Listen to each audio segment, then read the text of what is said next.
올해 국방부에 파송될 군승법사 규모가 개신교 천주교에 비해 절반 수준에 그친 것으로 파악됐습니다. 군포교 활성화를 위해서는 군법사 수급의 활로를 열어주는 방향으로 군승제도가 개선돼야 한다는 지적이 높습니다. 정영석 기자가 취재했습니다.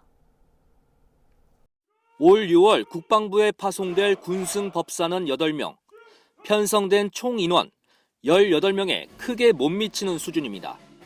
개신교는 18명, 천주교는 14명을 선발한 것으로 알려졌습니다. 2009년 군법사만 해당됐던 특별 조항이 삭제된 것이 군법사 파견 감소의 주 요인으로 꼽힙니다. 당시 조계종 중앙종회는 종단의 스님은 독신이어야 하지만 군법사에 대해서만 예외적으로 결혼을 인정한다는 종원 구조 2항을 없앴습니다. 근래 들어 출가자 감소 문제가 겹치면서 군법사 지원도 자연적으로 감소했다는 게 조계종 군종특별교구의 설명입니다.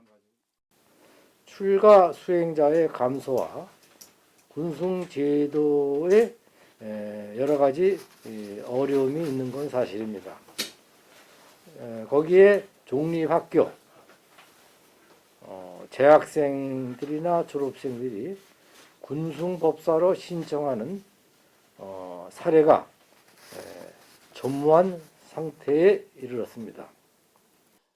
천주교의 10분의 1밖에 안 되는 군종교구 예산 확보도 군포교 활성화를 위해 풀어야 할 당면 과제로 떠올랐습니다.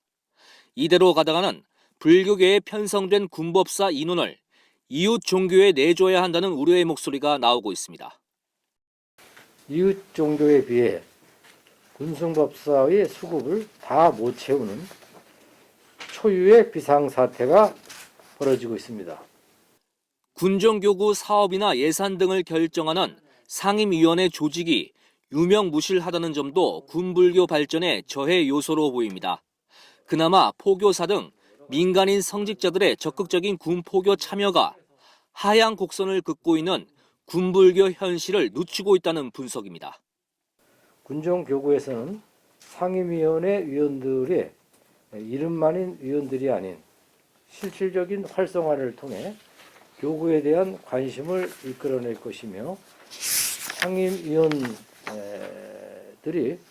교구의 일원으로 적극 활동토록 방안을 모색할 것입니다. 밝은 미래 불교를 그리기 위해선 군법사 수급에 활로를 열어주는 방향으로 군승 제도가 개선돼야 한다는 지적이 높은 가운데 조계종단 내부에서도 긍정적인 기류를 보이는 것으로 군종교구는 파악하고 있습니다. BBS 뉴스 정영석입니다.